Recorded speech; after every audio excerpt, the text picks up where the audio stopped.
Alright, hi, I'm Josh Korn, and this is my 15-112 term project for the fall 14 semester at Carnegie Mellon University.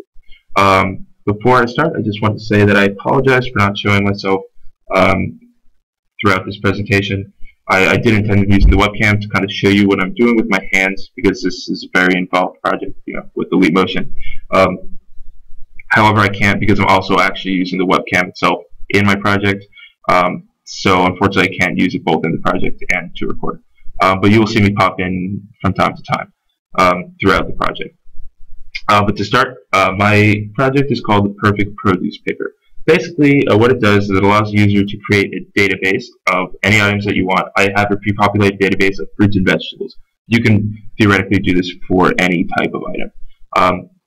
And it identifies what the item is, the item that you have. It's located in your database based on the first two letters of the item that you input, and then you actually hold the item up to the camera, and it takes the RGB information from it, and then from that small information, it's able to actually identify exactly what item you have. So I'm going to show a few examples.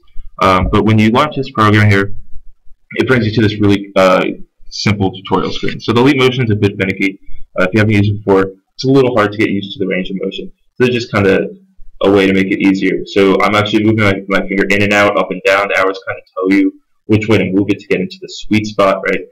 And when it turns greener, that's when you know that's kind of where you want to keep your finger. But moving into the project itself, it's a really simple radial menu. All I'm doing is move my finger around in a circle to get between these. And as you actually push towards the screen, you can see it gets darker, so it has that feedback there. So let's take you into scan because that's going to be our main function here.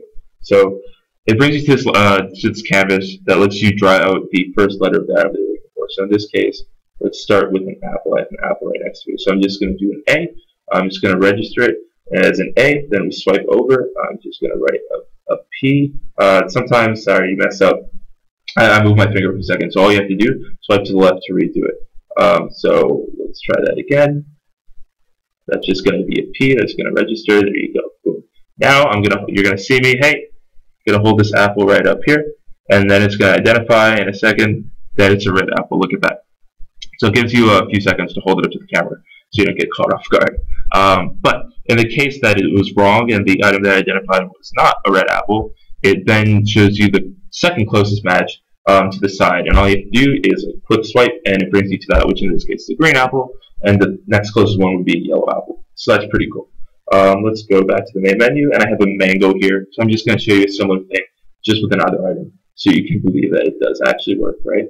So, and now you don't have to write in caps. You can write in lowercase. It registers it all the same, but it's just easier for me to write in caps. It's user preference. So, MA, right? First letters of mango, boom, just like that. And here's my beautiful mango that one of my friends just gave me. And do I have a mango? Yes, I do. Cool.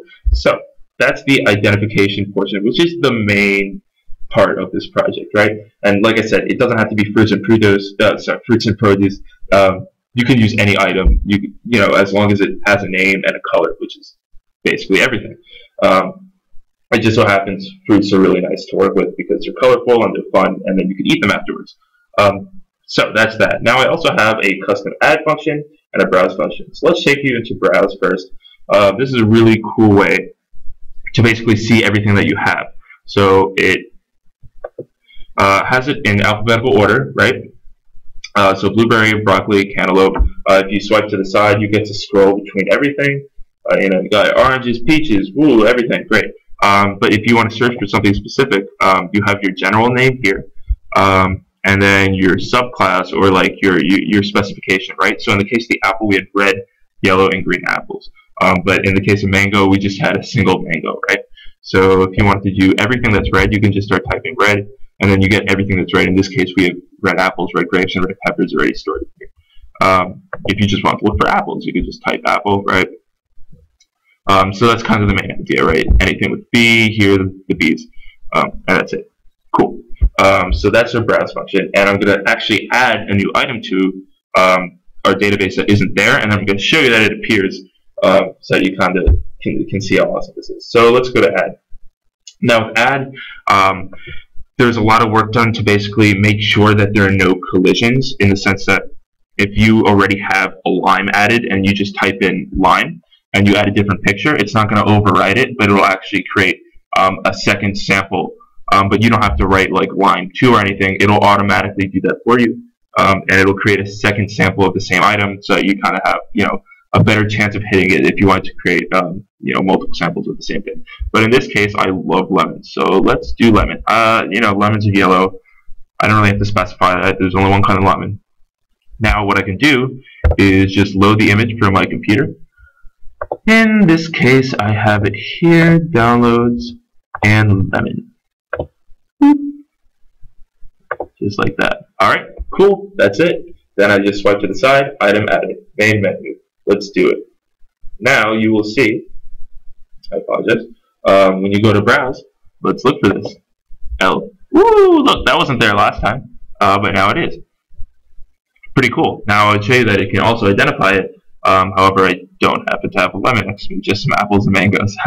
One other thing I want to show you before we go is you can also add an item that you don't have a picture of, but you have next to you, right? So let's say this green apple next to me was a lime apple. I don't really know what it is, and it's purple. Sure, why not? Doesn't matter.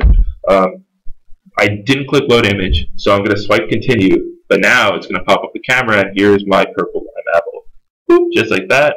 And now this is the picture that it will show instead of the other images that you saw before. This will be actually the picture that it uses. So you can just hold the apple a bit closer if you don't want your face to be in there. Or you can, because it really only depends on the center of the image. In this case, I'm not going to be adding this to the database. That's really all I wanted to show you. We're done here, and I really hope you enjoyed my project. And that's basically it. Thank you so much for watching.